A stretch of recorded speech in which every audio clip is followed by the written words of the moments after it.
ભગવાન દાદા ભીષ્મ, ભગવાન શ્રી હરિ નારાયણ, શ્રી કૃષ્ણ એના પ્રેમમાં, એના વિરહમાં પોતાના પ્રાણનો ત્યાગ કરવા માટે સૂતા છે. 57 દિવસ સુધી દાદા ભીષ્મએ પોતાના દેહને ટકાવી રાખ્યો છે.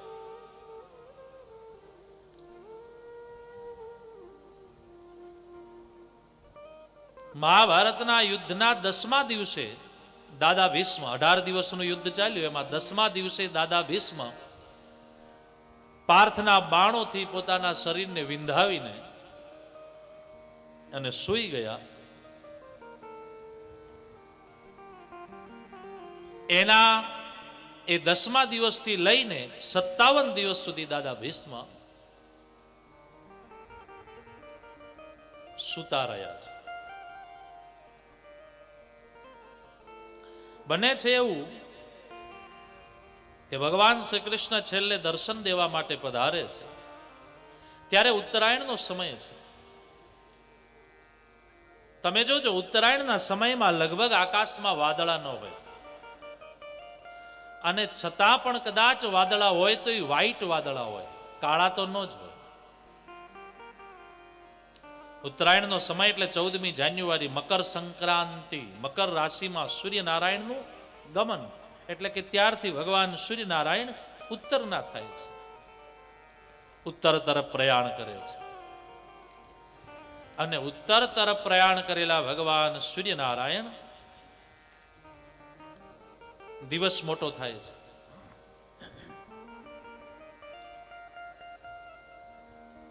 એવા ભગવાન સૂર્યનારાયણ ના દિવ્ય સમયમાં ભગવાન શ્રી કૃષ્ણને યાદ કરતા દાદા ભીષ્મ સૂતા છે. એ કથા આપણે ગઈકાલે સાંભળી હતી. મહાભારતના યુદ્ધની મજા એ છે કે આ કથામાં બંને બાજુ, બંને પક્ષ, એટલે કે શ્રી કૃષ્ણનો પક્ષ અને કૌરવોનો પક્ષ, બંને પક્ષમાં આ બાજુ દાદા ભીષ્મ છે, આ બાજુ ભગવાન શ્રી કૃષ્ણ નિશસ્ત્ર, હાથમાં હથિયાર નથી.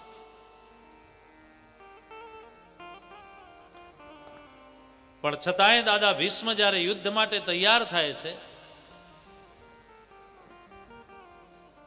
ત્યારે દાદા ભીષ્મનું એક વચન છે કે હે કૃષ્ણ,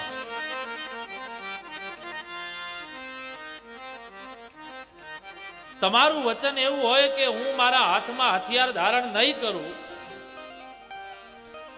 અને વગર હથિયાર ધારણ કર્યા હું મહાભારતના યુદ્ધને જીતી લઈશ, તો આ બાજુ દાદા ભીષ્મની પણ છે, પ્રતિજ્ઞા છે. શું છે? દાદા ભીષ્મ કહે છે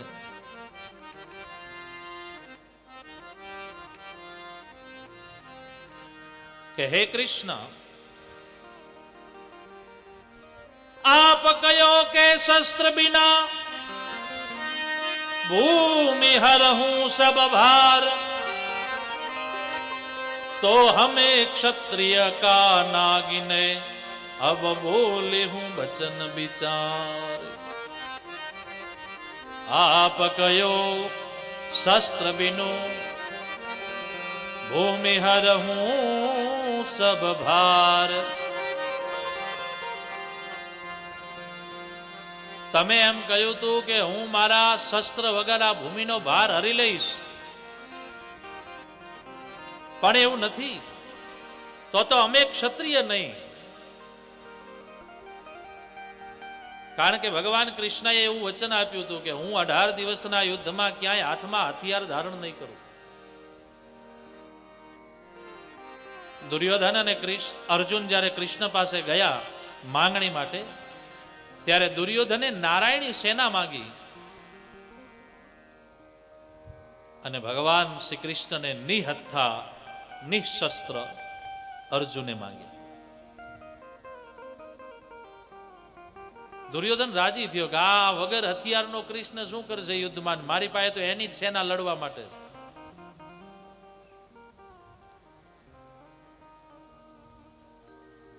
તો એ ભગવાન કૃષ્ણના એવું વચન છે કે હું મારા હાથમાં હથિયાર ધારણ નહીં કરું ને મહાભારતના યુદ્ધમાં હું ટકીશ અને છતાંય ધર્મનું સંસ્થાપન કરાવીશ.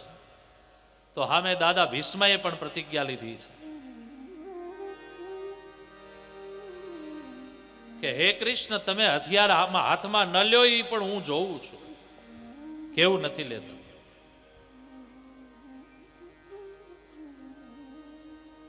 પેંજ નહીં પે દિયો પગ તો પેંજ નહીં હિલાઈ દિયો, આવો દાદો ભીષ્મ. પૃથ્વી ઉપર પગ મૂકે તો પૃથ્વી હલવા માંડે, આવી જેની મહાસત્તા છે દાદા ભીષ્મ પાસે, અને સ્વયં પરશુરામના શિષ્ય છે. અરે ગુરુને પણ જે હરાવી શકે એવી શક્તિ ધારણ કરી છે.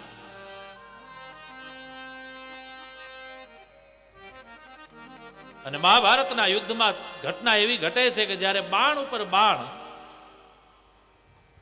દાદા ભીષ્મ મારે છે અને અર્જુનને વાગે છે.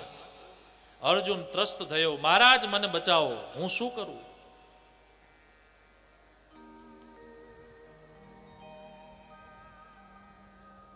ત્યારે ભગવાન શ્રી કૃષ્ણએ કહ્યું, અર્જુન તમે પણ બાણની બોછાર કરો. અને દાદા ભીષ્મ એવા લડ્યા છે કે અર્જુન બાણ ચડાવે ને છોડે પહેલા તો અર્જુન ઉપર બાણોની બોછાર થવા માંડી. અર્જુન કઈ સમજે ન સમજે પહેલા તો કેટલાય બાણો છૂટવા માંડ્યા અને લાગ્યું કે હવે અર્જુન ઘવાય એમ છે. અને ત્યાં તો ભગવાન કૃષ્ણને થયું કે હવે અર્જુનની રક્ષા કરવી એ મારા માટે અનિવાર્ય છે. અને ભગવાન આમ ઠેકડો મારીને ઉતર્યા નીચે. અને જ્યાં રથની નીચે ઉતર્યા હતા તો એક પરડું પડ્યું હતું, પૈડું હાથમાં લીધું અને ભાગે કૃષ્ણ જ્યાં ભીષ્મને મારવા માટે, ત્યાં તો ભગવાન કૃષ્ણના પગ પકડી લીધા અર્જુને. મહારાજ, તમારી પ્રતિજ્ઞા છે કે તમે હાથમાં શસ્ત્ર નહીં ધારણ કરો. તમે હાથમાં શસ્ત્ર લીધું.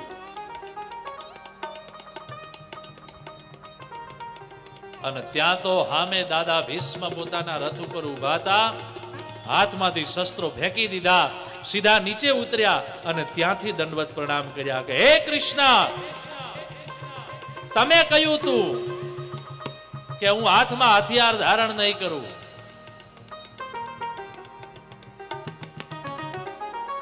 અને મેં એમ કહ્યું તું હું હાથમાં શસ્ત્ર હાથમાં હથિયાર ધારણ કરાવીશ. તો આ જોઈ લો, તમારા હાથની અંદર શસ્ત્ર છે. અને આ જ્યાં કહ્યું ત્યાં તો લાજત હે મેરી ગંગા જનની ન શાંતનું સૂત ન કહાઉં. તમારા હાથમાં જો હથિયાર ધારણ ન કરાવું તો હું પણ ગંગા પુત્ર ભીષ્મ નહીં. આજ મારું વચન પૂરું થયું. હવે કૃષ્ણ, તમે જીત્યા કે હું જીત્યો એ મને ખબર નહીં, પણ આજ હું જીત્યો છું એ મને દેખાય છે. અને ભગવાન શ્રી કૃષ્ણ કહે છે, સુરા દારી ચક્ર હરિ હસી પયો ઉત્તર દિયો બ્રજરાજ. ભગવાન કૃષ્ણએ હાથમાંથી હથિયાર હેઠા નાખી દીધા. દારી ચક્ર હરિ હસી પડ્યો ને ઉત્તર દિયો બ્રજરાજ. તોરી પ્રતિજ્ઞા મોરી મેં તોરી પ્રતિજ્ઞા કે કાજ. મેં મારી પ્રતિજ્ઞા એટલા માટે તોડી છે તારી પ્રતિજ્ઞાના કારણે. હે ભક્ત, હે ભીષ્મ, તું મારો પરમ ભક્ત છે. કદાચ આવતીકાલનો સમાજ ભક્તની પ્રતિજ્ઞા જશે તો ભગવાન ઉપર વિશ્વાસ નહીં રાખે. અને ભગવાનની પ્રતિજ્ઞા જાય એમાં કોઈ વાંધો નહીં, કારણ કે સમર્થ છે. એટલે મને આની ચિંતા નથી. મારા ભક્તની પત ન જવી જોઈએ. મારા ભક્તે લીધી પ્રતિજ્ઞા એની પૂર્ણ મારે કરવાની, એ ભગવાનનું કામ છે. માટે હે ભીષ્મ, તમે જીત્યા, હું હાર્યો.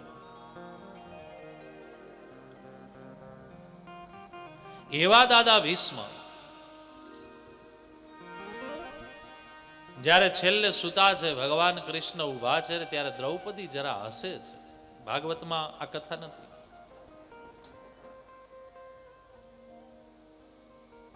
દ્રૌપદી હસ્યા.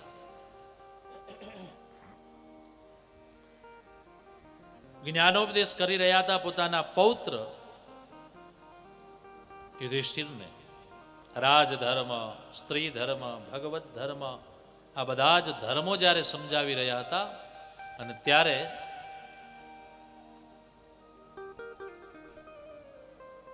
દાદા ભીષ્મ એ કહી રહ્યા છે, દાન ધર્માન, સ્ત્રી ધર્માન, ભગવત ધર્માન સયોગત. સ્ત્રી ધર્મ જ્યારે સમજાવતા હતા દાદા ભીષ્મ, ત્યારે જરા મલકું આવ્યું મોઢા ઉપર દ્રૌપદીને. દ્રૌપદી હસ્યા અને દાદા ભીષ્મની નજર ગઈ કે દેવી તમે હસ્યા કેમ? દ્રૌપદી, હસવાનું કારણ શું? કેમ હસ્યા? તો કે દાદા કઈ નહીં, એમ જ બોલે. નહીં, જે હોય તે મને કહો બેટા, તો મને જરા જતા જતા સંતોષ થાય. નહીં તો મારા મનમાં વસવસો રહેશે કે આ કેમ હસ્યા અને શું હશે. એટલે કયો. તો કે દાદા, આજ તમે મારા પતિ યુધિષ્ઠિરને, ધર્મરાજને ધર્મોપદેશ આપો છો, અને એમાં તમે સ્ત્રી ધર્મની કથા કહો છો કે રાજા હોય તો રાજાએ સ્ત્રીઓ માટે શું કરવું જોઈએ. તમે એને સ્ત્રી ધર્મનો જ્ઞાનોપદેશ કરો છો. હે દાદા, મારે તમને એ પૂછવું છે કે જ્યારે ભર સભામાં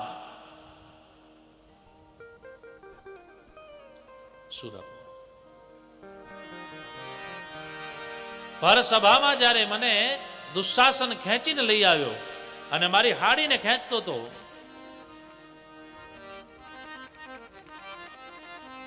ત્યારે મારી હાલત શું હતી ને ત્યારે તમે ક્યાં ગયા હતા? ત્યારે તમારો આ સ્ત્રી ધર્મ તમને નતો સમજાણો?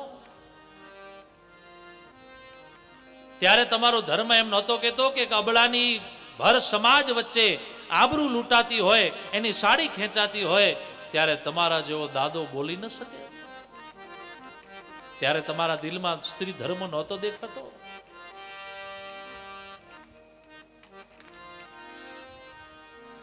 ચારણી સાહિત્ય કહે છે, શું બેઠા તમે, હું તો શરમાવું છું, અને તમે થાંભલા આભના એની પુત્ર વધુ થાઉં છું. અરે અધર્મી સભામાં બહુ અકળાવું છું, અને 5 ધાર્યા પછી હવે પસ્તાવું છું.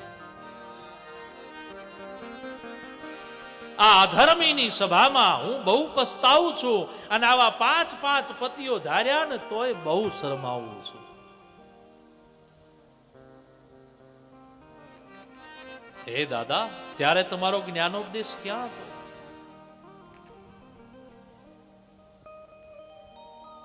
પાપિયા આમ ચોટલો પકડશે અને ધક્કા દઈ આમ ને તેમ મને ધરડશે. અરે પાંડવો પાપનો ઢાળીને પરખશે, મને નહોતી ખબર કે આવા નમાલા નીવડશે. કે જ્યારે બધું જુગારમાં હારી ચૂક્યા છે, મને ખબર નહોતી, અને અત્યારે તમે મારા પતિને જ્ઞાનોપદેશ આપો છો.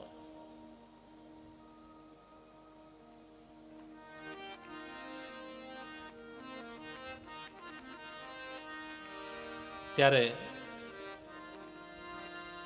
દ્રૌપદીએ દાદા ભીષ્મને બહુ કહ્યું, એ કૃપાચાર્ય, એ દ્રોણાચાર્ય, એ દાદા ભીષ્મ, મને આ દુશાસન મારી હાડી ખેંચે છે,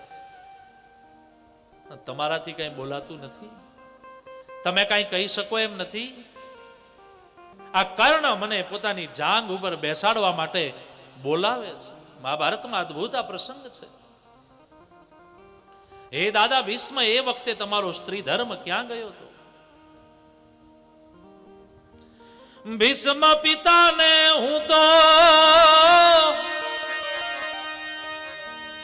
એ થાકી પડકારી રે. કવિ કાગ બાપુની કલમ છે. અને તમારા માટે આજ પહેલી વાર વ્યાસપીઠથી થોડું લખીને લાવ્યો છું સાંભળવા માટે. ભીષ્મ પિતાને હું તો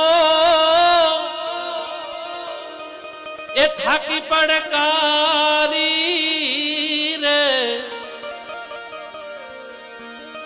પણ એની કાયા જો ને કૌરવ તણીઓ શિયાળી રે, એ મુછાળી જાણે કોઈ માવડી રે.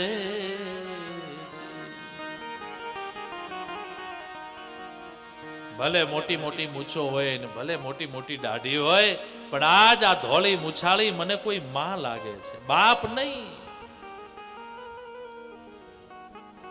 જો એક ભીષ્મપણામાં હોત તો આ બધાના વચ્ચે મને મારી આબરૂને લૂંટતી ક્યાંક રોકાવો, પણ નથી રોકાવી.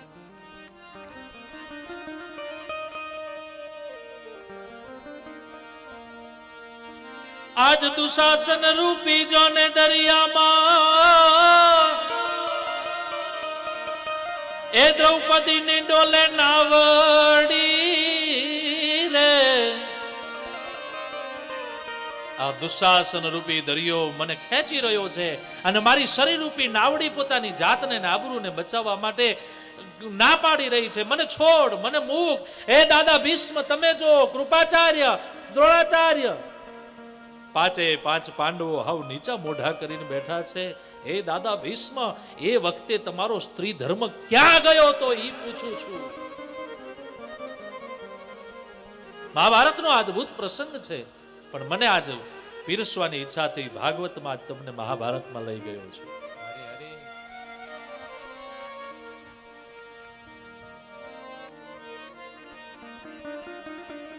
ભીષ્મ પિતાને હું તો એ થાકી પડકારી રે, પણ એની કાયા જો ને કૌરવની શિયાળી રે, એ મુછાળી બેઠી ઓલી માવડી રે, એ મુછાળી બેઠી માવડી રે.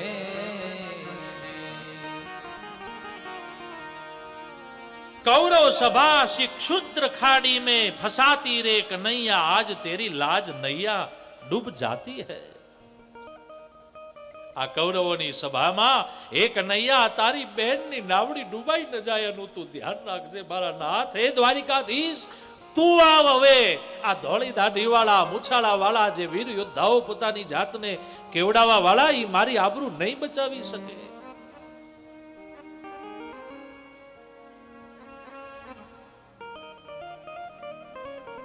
मेरी सारी का कफन होता और भारत में से धर्म दफन होता, अगर कन्हैया तू न आता. हे द्वारिकाधीश, ई टाइमे कदाच तू न આવ્યો હોત તો મારી હાડીનો જ મારું કફન હોત, હું મારા પ્રાણને ત્યાગી દ્યોત. અને જે ધર્મ ઉપર ભક્તો ભગવાનના નામને પુકારે છે, એ ધર્મ આ જગતમાંથી દફન થઈ ગયો હોત, ભગવાન ઉપર કોઈ વિશ્વાસ ન કરો. પણ હે દ્વારિકાધીશ, તું આવ્યો ને એટલે તારી બેનની આબરૂ બચી ગઈ.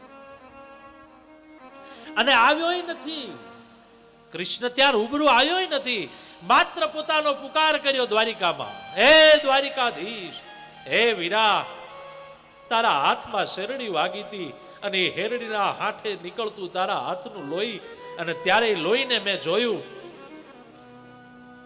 રૂકમણી, સત્યભામા, મિત્રવિંદા, નાગનજીતી, ભદ્રાજી, લક્ષ્મણાજી, એ બધા તો પાટા લેવા માટે ભાગે છે. પણ ત્યારે હે કૃષ્ણ, મેં મારી હાડીને ફાડીને તારા હાથે જે પાટો બાંધ્યો હતો ને એના જે 999 ચીર હતા, એક એક તાણો ને વાણો, એ ત્યાં જ આવીને પૂર્યા છે. કથા છે મહાભારતની, આ દંત કથા નથી. હાથમાં લાગેલી ભગવાન કૃષ્ણની લીલા છે. કારણ કે કૃષ્ણને ખબર હતી કે આખી સ્ક્રિપ્ટ કેવી રીતે તૈયાર થઈ છે. પ્રોડ્યુસર ઈ, દિગ્દર્શક ઈ, મોસ્ટ હીરો ઈ, સંયોજક ઈ. એટલે એના હાથમાં જેદી શેરડીનો હાથો વાગ્યો ને ત્યારે બીજી બધી તો ભાગી પાટા લેવા માટે, કોઈ કાભુ લેવા માટે. પણ દ્રૌપદીએ પોતાની હાડીમાંથી એક ચીરો ફાડ્યો, આમ હડાડડ કરતો. અને ઓલા બધા લઈને આવે ને એના પહેલા તો કૃષ્ણના આંગળીએ ઈ ચીરો જે વાગ્યો છે, શેરડીનો હાથો, એની ચીર અને જ્યાંથી લોહી નીકળે છે એના ઉપર પોતાની સાડીનો ઈ પટકું બાંધી દીધું. અને કહેવાય છે કે દ્વારિકાધીશે એ દિવસે મનોમન ગણી લીધું કે આ 999 તાણા અને વાણા છે. જે દિવસે સમય આવશે દ્રૌપદી હું તને પાછા આપી દઈશ.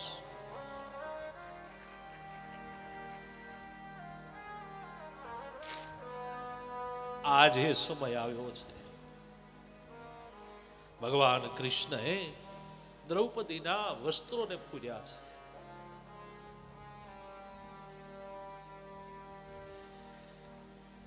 मेरी शारी का कफन होता और भारत में से धर्म दफन होता, जो कन्हैया તું ન आता. પણ ત્યારે તું આવ્યો.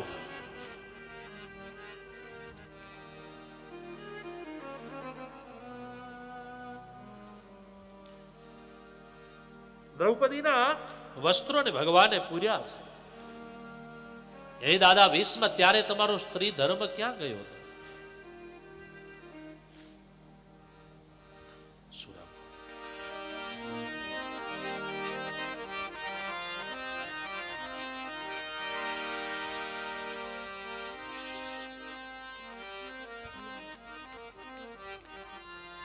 દાદા ભીષ્મનો જવાબ છે,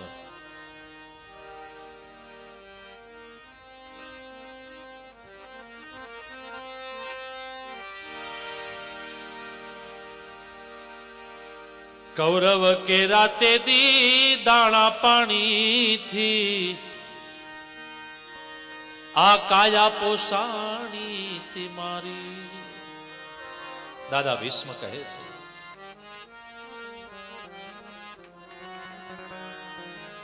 તો દ્રૌપદીએ કહ્યું કે મહારાજ, તેદી તમને કૌરવોના દાણા પાણીથી તમારી કાયા પોષાણી હતી, તો તમે મહાભારતના 10મા દિવસ સુધી યુદ્ધ કરતા કરતા તો અહીંયા જ હોતા છો. તમે પાછા ક્યાં આવ્યા છો હસ્તિનાપુર?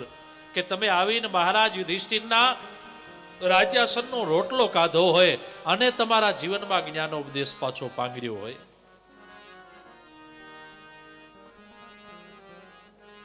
અને તેથી દાદા ભીષ્મએ કહ્યું, બેટા હાવ સાચી વાત. તેથી હું દુર્યોધનનું અનાજ ખાતો હતો અને એ ખાતો ખાતો હું યુદ્ધ કરવા માટે આવ્યો હતો, પણ એના પછી પાછો હસ્તિનાપુરમાં આવ્યો નથી. એ વાતે સાચી. તમારું ખાધું નથી એ વાત સાચી. તો દાદા એ વાત સાચી છે, તો હવે તમારા જીવનમાં ક્યાંથી આ જ્ઞાનો ઉપદેશ આવ્યો? અને ત્યારે દ્રૌપદીના જવાબમાં દાદા ભીષ્મ એટલું કહે છે, સાંભળો દેવી દ્રૌપદી, મારા શરીરમાં જે દુર્યોધનના દાણા અને પાણીથી બનેલું લોહી હતું એ તારા પતિ અર્જુને એક એક બાણ મારી મારું શરીર ચારણી જેવું કરી અને એમાંથી લોહીની ધારાઓ વહાવી દીધી. અને એના પછી આટલા દિવસ સુધી સુતા સુતા જે નવું લોહી મારા શરીરમાં પાંગર્યું છે ને એ તારા પતિના મારેલા બાણ દ્વારા આવ્યું છે. એટલે મારા જીવનમાં પાછી એક જ્ઞાન વૃત્તિ જાગી છે, સ્ત્રી ધર્મ જાગ્યો છે કે રાજાએ સ્ત્રીની રક્ષા કેમ કરવી જોઈએ. હે કૌરવ કેરા તેદી દાણા પાણી થી કાયા પોષાણી તી મારી. પણ કે હું નીતિ જાણતો પણ તેદી એ હિંમત ન આવી મારું હૈયું બેઠું તું તેદી હારી પાથરી ભીષ્મે બાણ પથારી. પાથરી તેદી એ તો ભીષ્મે બાણ પથાર્યું.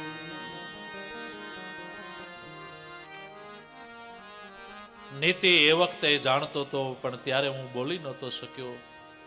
નીતિ અત્યારે જાણું છું પણ અત્યારે બોલવા માટે હું સક્ષમ છું. એનું કારણ છે એક તો તારા પતિએ ધર્મનું સંસ્થાપન કર્યું છે અને બીજું જેનો સહવાસ છે એ દ્વારિકાધીશ પરાત્પર બ્રહ્મ અહીંયા ઉભો છે.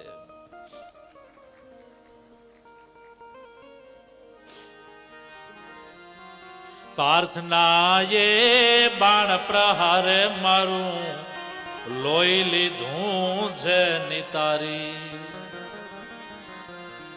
પ્રાર્થનાએ બાણ પ્રહાર મારું લોહી લીધું છે નિતારી.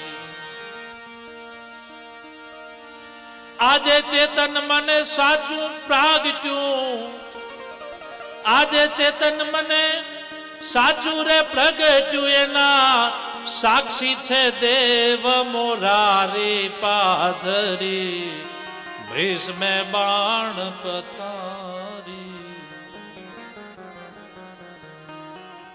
આજે ચેતન મને સાચું રે પ્રગટ્યું, એના સાક્ષી છે આ દેવ મોરારી.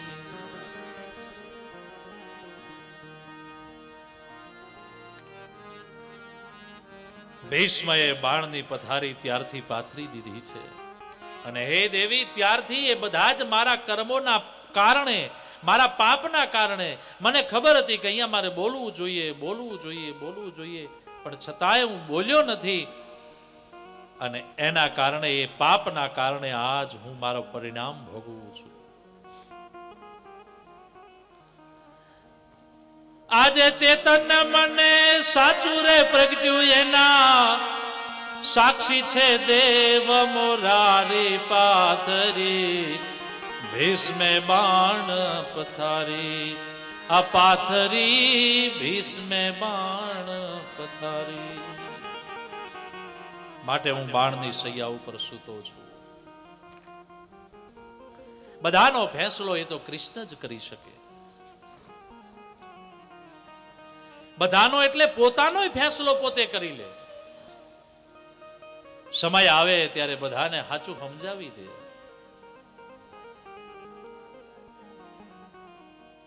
પણ કે કંસ શિશુપાલ કૌરવો યાદવો ભીષ્મ દ્રોણ જમરાજ જેવા એ બધાનો ફેંસલો એક હાથે લખ્યો. કહો કલમમાં કૃષ્ણ કેવા કુશળ. પણ ઉગે આકાશમાન જાય પાતાળમાન કાઢતા હરિની કઈક ખામી. પણ કે આ ઈશની કોર્ટે જે ચડ્યો માનવી ત્યાં ભણેલી વિદ્યા સર્વે નકામી. એટલું જ નહીં પણ ભગવાન શ્રી કૃષ્ણએ પોતાનો ફેંસલો કર્યો અને પાંડવોનો ફેંસલો કર્યો. કવિ કાગ બાપુની કલમ આગળ ચાલી. પણ કે હિમગીરી ભીત પર જે લખ્યો ફેંસલો. પાંચેય પાંડવો પછી ગયા ક્યાં? હિમાલયમાં. પરીક્ષિતને ગાદી હોંપી અને પાંચે પાંડવોને છઠ્ઠા દ્રૌપદી હિમાલયમાં ગયા. તો કે હિમગીરી ભીત પર જે લખ્યો ફેંસલો અને પાંડવે વન જતા શિર ધાર્યો. એ પછી પ્રાચીને પીપળે ભીલના બાણે પોતે પોતાનો ફેંસલો જગતનાથે સ્વીકાર્યો. એ પછી પ્રાચીને પીપળે ભીલના બાણે એ ઓલ્યો ફેંસલો જગતના નાથે સ્વીકાર્યો. કંસ શિશુપાલ કૌરવો યાદવો ભીષ્મ દ્રોણ જમરાજ જેવા એ બધાનો ફેંસલો એક હાથે લખ્યો. એ કહો કલમમાં કૃષ્ણ કેવા કુશળ. આમાં કોનો ફેંસલો બાકી રહી ગયો મને ગણાવો. પોતાનો સમય આવ્યો તો પ્રાચીને પીપળે ભીલના બાણે પોતે પોતાનો ફેંસલો નિજ હાથે સ્વીકાર્યો. પોતાના માટે પણ પોતે રસ્તો તૈયાર કરી દીધો છે. એ બધાને મરાવી નાખે કે પોતાના સ્થાનમાં મૂકી દે એટલું નહીં, પણ પોતાનો સમય આવે ત્યારે પોતે પણ નીકળી જાય, એનું નામ કૃષ્ણ. 16,108 પત્નીઓ હોવા છતાંય જે યોગેશ્વર છે,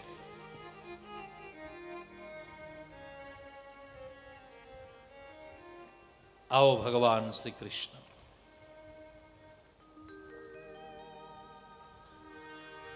અને એ જ પાંડવો જ્યારે હિમાલય તરફ નીકળ્યા, પાંચેય પાંડવો, છઠ્ઠા દ્રૌપદી,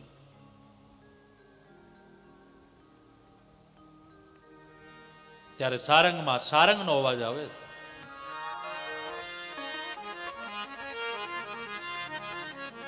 સારંગ એટલે મોર પણ થાય.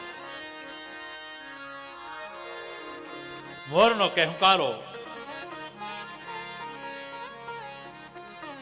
હેમાળાને કેડે જેદી પાંડવ હાલિયા, દીઠેલે એને સુંદરી સુહાગણ.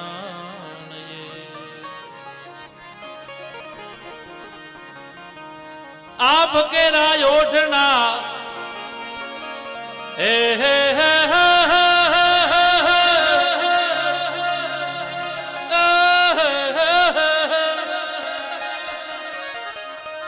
આપ કેરા ઓઢણા ને પાણીડા ના પેરણા,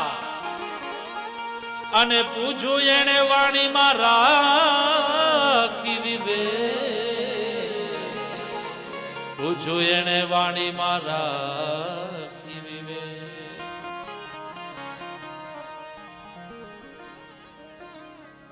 આ મહાભારતના યુદ્ધને જીતીને થોડો સમય રાજ્યપાટને ચલાવીને છેલ્લે જ્યારે પાંચે પાંડવો અને દ્રૌપદી અત્યારનું જે કેદારનાથ, એ કેદારનાથના દર્શન કરીને પછી ભગવાન બદ્રીનારાયણના દર્શન કરવા માટે આવ્યા, અને ત્યાંથી ઉત્તરની ભૂમિમાં ધીમે ધીમે ધીમે ધીમે આગળ વધ્યા. તો ત્યાં આગળ જતા અવાજ આવ્યો. પાંચે પાંડવો વિચાર કરવા માંડ્યા, દ્રૌપદીએ વિચાર કરવા માંડ્યા કે અહીંયા કોણ સ્ત્રી? અહીંયા તો આ બરફાચ્છાદિની શિખરો છે, અહીંયા વૃક્ષો પણ નથી, અહીંયા જનારા આપણે પાંચ અને છઠ્ઠા દ્રૌપદી, તો આ સાતમાનો અવાજ ક્યાંથી? કવિની કલમ છે. હે માળાને કેડે જેદી પાંડવ હાલિયા, દીઠેલે એને સુંદરી સુહાગણ. એક સુંદરીનો અવાજ આવ્યો. એને શું પહેર્યું હતું? તો કવિ કહે છે,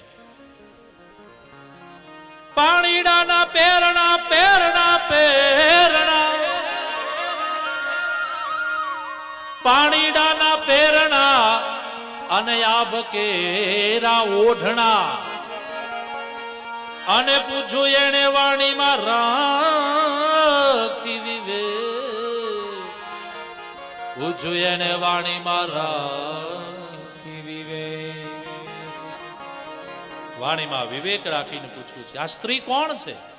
ધ્યાન દેજો વાલા, બરાબર આ મારા ને તમારા જીવન માટે બહુ બોધદાયક છે. એ આવડા મોટા રાજાઓ, આટલા મહા યુદ્ધો કર્યા, અને કેટલાયના ભાઈઓ મરી ગયા, કેટલાયની ચૂડીઓ નંદવાણી, કેટલી બેનો ભાઈઓ વગરની થઈ, કેટલી પત્નીઓ પોતાના પતિ વગરની થઈ, કેટલાય દીકરા બાપ વગરના થયા, કેટલી દીકરીઓ બાપ વગરની થઈ. આટલું ભીષણ યુદ્ધ થયું, અને છતાંય આજ તમે નીકળ્યા છો કેમ? તો કે આ કોણ છે? તો કે આકાશ રૂપી જેણે ઓઢણું ઓઢ્યું છે, અને નદી સરોવર નાળાઓ રૂપી જેણે પોતાના શરીરના પેરણા કર્યા છે. અને એવી સ્ત્રી કઈ? તો કે એ સ્ત્રી બીજી કોઈ નહીં, સ્વયં ધરતી, આ પૃથ્વી. આ પૃથ્વી પૂછે છે કે આ બધું કેવી રીતે? અને આટલા માટે જો આ કરવું હતું તો પછી કેમ નીકળી પડ્યા? તો પછી આટલા બધાનું યુદ્ધ શું કામ? આટલા બધાને માર્યા શું કામ? વાલા, મારે તમને બધાને કરબદ્ધ પ્રાર્થના કરવી છે કે 5 પાંડવો જેવા મહારથીઓ આટલું યુદ્ધ કર્યા પછી એ સમય આવ્યો ને સમજાણું નીકળી પડ્યા, બધું છોડીને, એમ આપણે એટલું ચોક્કસ સમજીએ આ કથાના માધ્યમથી કે આ જગતમાં જે કાંઈ ભેગું કરીએ છીએ એ ભેગું કરીને આપણે મૂળ તો પાપ જ કમાઈએ છીએ. કારણ કે કોઈકના દિલ તૂટે છે, કોઈકના મનને ચોરીએ છીએ, તો કોઈની સાથે દગો કરીએ છીએ, કોઈની સાથે ક્યાંક ને ક્યાંક અવિવેક કરીએ છીએ. શું કામ? પેટ માટે કરીને આ બધું કરીએ છીએ. પણ વાલા, એટલું ધ્યાન રાખજો કે આ બધું કરવા પછી જો પરમાત્મા રૂપિયો આપી દે અને થોડીક એ વ્યવસ્થા થઈ જાય ને, તો ઘરના આંગણે આવા માંડવા નાખી અને હરે હરની હાકલો કરાવજો, ભગવાનની કથાઓ કરાવજો, યજ્ઞ કરાવજો. તમારો રૂપિયો નવરાઈ જશે, ધોરાઈ જશે. કારણ કે લક્ષ્મીનું સ્નાન એટલે ધર્મ કાર્ય.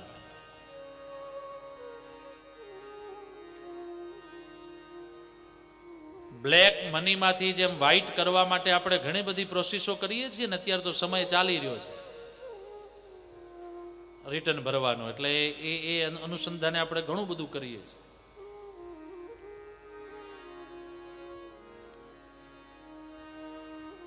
તો એ વ્હાઇટ કરવા જેમ આપણે પ્રોસેસ કરવી પડે છે, એમ જીવનમાં કમાયેલું જે પાપ રૂપી પૈસો છે એને નવડાવવો, એને ધોવડાવવો, એ લક્ષ્મીને સજ્જ કરવી, એ લક્ષ્મીને યોગ્ય બનાવી. એના માટે શું કરવું? તો કે કમાયેલી લક્ષ્મીમાંથી ધર્મ કાર્ય થાય, હરે હર થાય, આવા માંડવા નંખાય, બસ તમારી લક્ષ્મી નવાઈ જશે. બાકી અહીંયા કોઈ કોઈનું થતું જ નથી. પાંડવો જેવા પાંડવોને છોડીને નીકળી જવું પડ્યું. અને એ સ્ત્રી કહ્યું, ધરતીએ કહ્યું,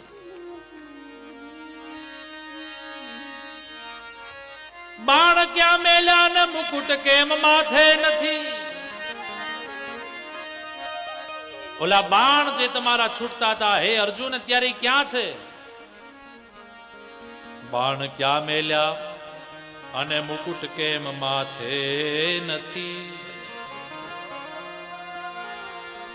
એ ભરત વંશના તારણહાર,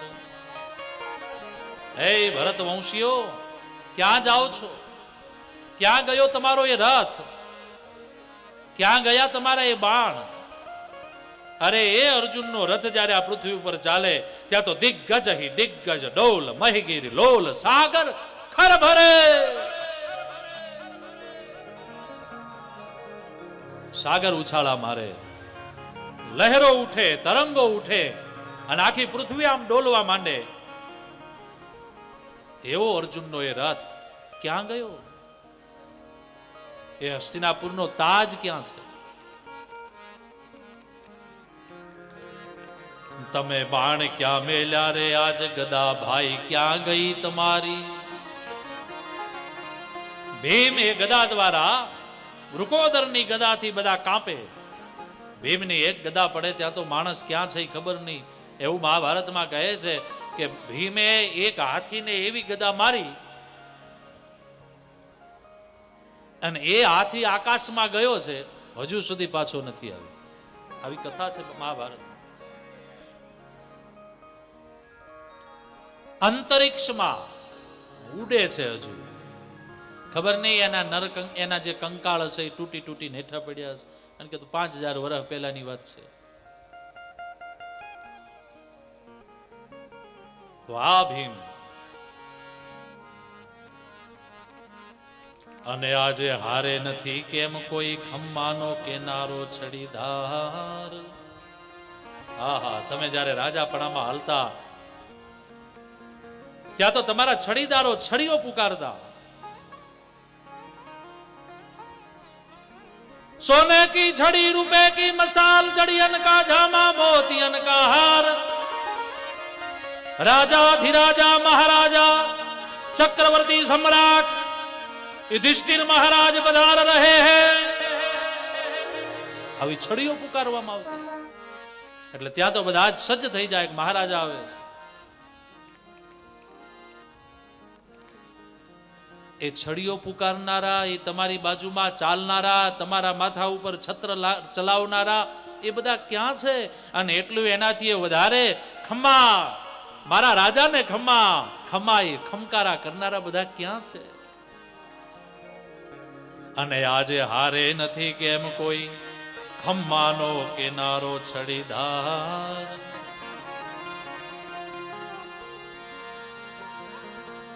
અને તમે જેની માટે બાંધ્યા ઈ આજ ધરતી કાંભેડી નથી. તમે જેના માટે બાંધ્યા છો, તમે જેના માટે લડ્યા છો, એ ધરતી ક્યાં તમારી પાસે છે? એ તો એ ટુકડો ત્યાં જ પડ્યો છે હસ્તિનાપુરનો. એ ક્યાં તમારી હાથે છે?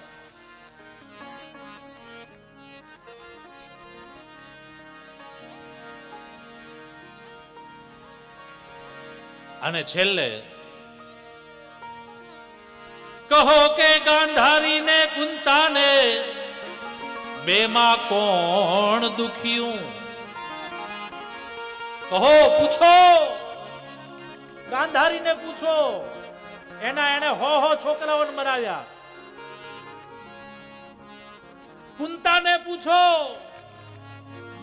એને એના 5 છોકરાઓને અને 6ઠી દ્રૌપદીને હિમાલય તરફ મોકલ્યા. તો આ બંનેમાં દુખિયારું વધારે કોણ? હરે હરે. કહો કે ગાંધારીને કુંતાને બેમાંથી દુખિયું કોણ છે?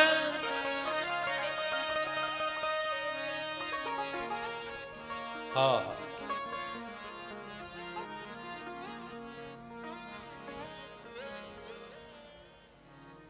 કે વાલા તે તો સુખડા કે સંતાપો જન્મીને જાદવ કુળમાંજી. હે કાના, તું તો આ જાદવ કુળમાં જન્મીને તે સુખડા લીધા કે દુખડા? એ સમજાતું નથી. પણ એ સમજવાનું એટલું જ છે કે જ્યાં ધર્મ છે ત્યાં જય છે, ત્યાં વિજય છે, ત્યાં હંમેશા ભગવાન છે.